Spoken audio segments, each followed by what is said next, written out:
Alors nous rêvons tous d'une société de laquelle serait banni le mot stress. Je pense que vous partagez cette opinion. Alors on peut toujours rêver, mais en attendant, eh bien, il faut bien vivre. Et comment vivre avec le moins de stress possible? À défaut de changer le monde, eh bien, on peut toujours faire un travail sur soi. Des techniques éprouvées existent. Elles peuvent même améliorer notre quotidien et faire beaucoup mieux. C'est ce qu'on va voir aujourd'hui avec notre invitée Christine Klein, qui est sophrologue et que je rejoins tout de suite. Bonjour Christine Klein. Bonjour Alain. Bon, ça vous a intéressé l'émission jusque-là? Oui, jusque-là. Vous avez appris des choses? Alors, j'aimerais savoir tout d'abord ce qu'on appelle la sophrologie. Alors, pour ceux qui voudraient le savoir, il y a un bouquin que vous avez écrit, mais on va quand même répondre à quelques questions aujourd'hui. C'est quoi la sophrologie? Alors, pour expliquer la sophrologie, ce qui est pratique, c'est de commencer par l'étymologie du mot, par exemple. C'est 3 racines grecques, le mot sos, phrène et logos. Il n'y a pas de souffrance, hein? Non, surtout pas. Ni scientologie, ni rien de tout ça. Alors, on va être sos, on va être vers l'harmonie, phrène dans la conscience et logos dans l'étude. Alors, pompeusement, l'étude d'une conscience harmonieuse. C'est-à-dire qu'en sophrologie, on va être dans la conscience des choses. Conscience de ma respiration, de mes tensions, de mes émotions, de mes qualités, de mes compétences, de mes sensations agréables. On va apprendre à être un peu plus présent à soi-même.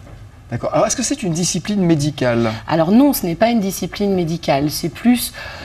De toute façon, il n'y a pas de formation médicale, donc il n'y a pas besoin de faire médecine. Donc à partir de là, on n'est pas du tout dans une discipline médicale. On est plus... Pour moi, ça va être plus une philosophie de vie, une hygiène de vie. Qui s'enseigne?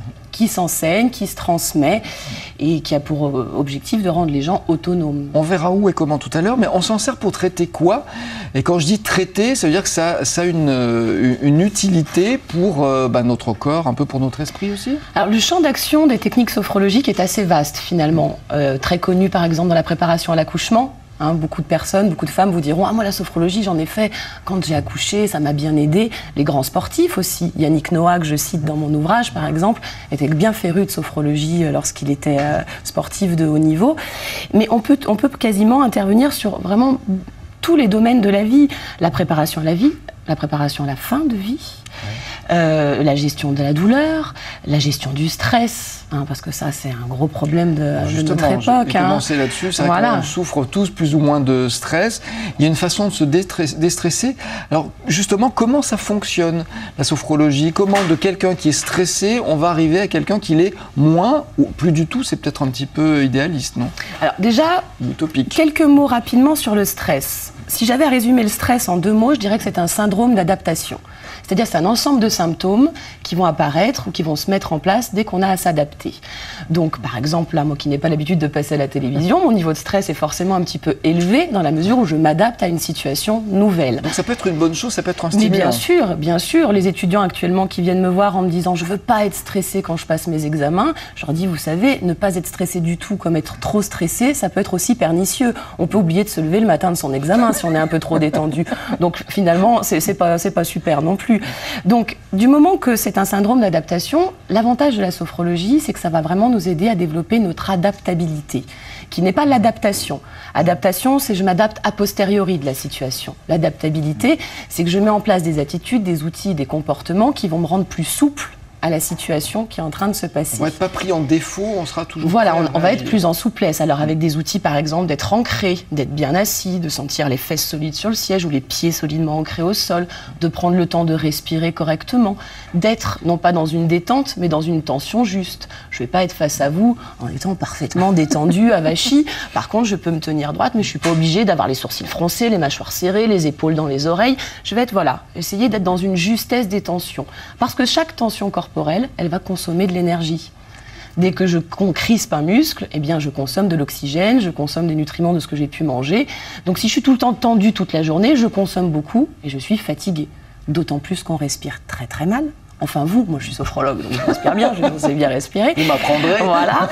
Donc d'autant plus qu'on respire très souvent au niveau thoracique, donc un peu haletant, un peu court, et les muscles, le cerveau ont beaucoup besoin d'oxygène. Donc ça va être des petits outils comme ça qu'on met en place au quotidien, même si la sophrologie ce sont plus des séances. Alors, c'est un ensemble de techniques qu'on apprend ou c'est une technique? Alors c'est un ensemble de techniques, un ensemble d'outils. J'ai l'habitude de dire que je suis une boîte à outils. C'est pour ça que les clients qui viennent à moi, je vais leur dire en premier rendez-vous, qu'est-ce que vous voulez pour vous?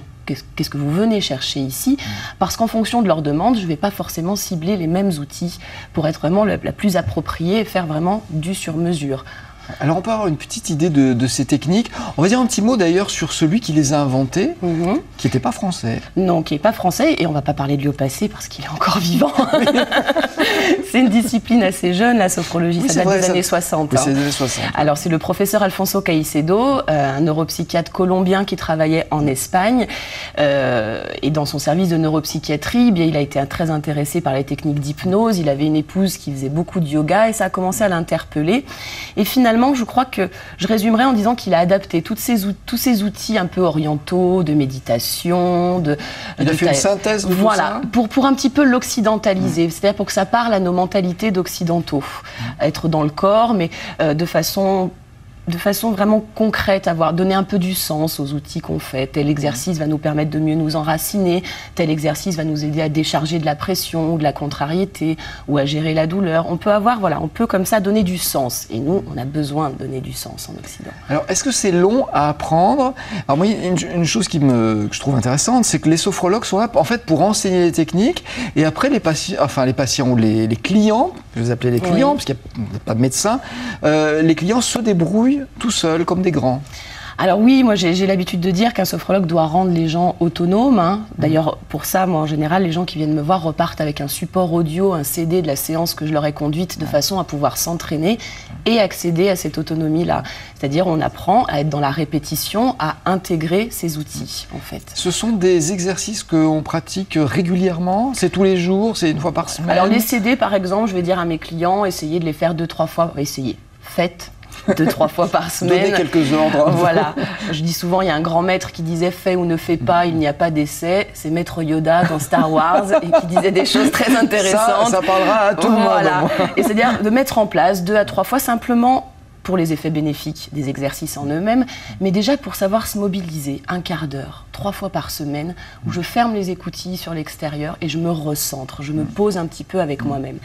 Et puis après, c'est au moins 5 minutes par jour. Alors 5 minutes de suite, 5 minutes parsemées par-ci par-là, j'ai à attendre un moment, je sais pas, l'arrêt de bus, au feu, l'ascenseur, la machine à café, je vais me relâcher un peu, je vais respirer, je vais me recentrer, essayer de ne pas être des têtes sur pattes.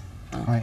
Ça veut dire qu'on devient quelqu'un, enfin c'est pas qu'on devient quelqu'un d'autre, mais on apprend à vivre autrement. Finalement, ça devient une discipline du quotidien. Par essence, la sophrologie est une technique préventive. Ça aussi, c'est difficile pour nos mentalités d'occidentaux parce qu'on est plus dans des dynamiques curatives. C'est parce que je vais pas bien que je vais faire quelque chose. Oui. Ça rejoint ce que disait Dany Naouri et sa discipline, c'est-à-dire que bien manger, c'est aussi une façon de vivre autrement. Et au lieu de guérir ce qu'on a, la désorganisation de l'organisme due à une mauvaise nourriture, il vaut mieux bien manger, comme ça. Il vaut mieux prévenir que guérir. Voilà, tout simplement.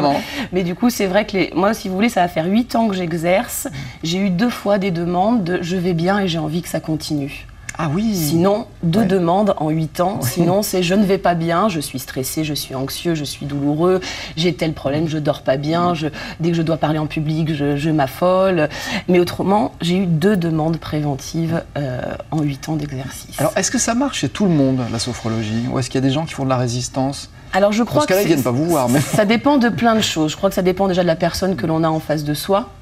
C'est-à-dire qu'il faut accrocher avec la technique et accrocher avec la personne qui vous transmet la technique, sa façon de faire. Il faut le vouloir, il faut être prêt. Voilà. Et il faut... Moi, je dis souvent qu'il faut que la porte soit entrouverte ou au moins que le verrou soit déverrouillé. Si la porte est fermée à double tour, je ne perds pas d'énergie à essayer d'être convaincante. Là, c'est pas utile. Mais il y a des gens qui peuvent être très résistants, ces personnes qui sont beaucoup dans leur tête, qui ont besoin aussi de tout comprendre, de tout maîtriser, et pour qui ce serait presque une mise en danger d'être dans ce fameux lâcher-prise dont on parle souvent, de se lâcher un petit peu.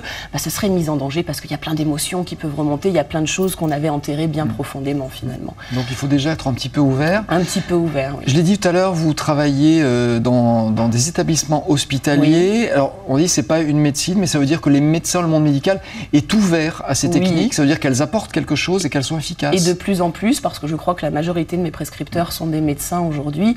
Je suis effectivement depuis plusieurs années dans le service pédiatrique du centre Léon Bérard, qui depuis la fermeture de l'hôpital de Brousse, maintenant, on a rassemblé les pathologies d'oncologie, de tumeurs solides et d'hématologie au sein de l'Institut d'hématologie et d'oncologie pédiatrique.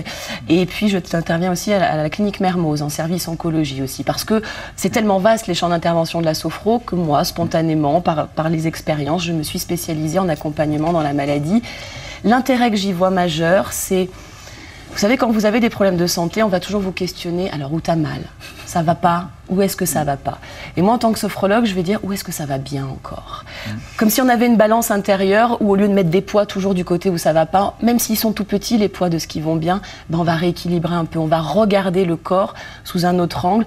J'ai aussi bon, même si ça se dit pas, c'est un petit garçon un jour qui m'a dit, en fait, tu veux que je te dise là où ça fait bon? Eh ben c'est ça. C'est écouter là où ça fait bon, sans s'attendre à des choses extraordinaires, mais écouter là où c'est encore confortable. Et quelqu'un qui a une douleur, la douleur, vous savez, elle peut être très omnubilante.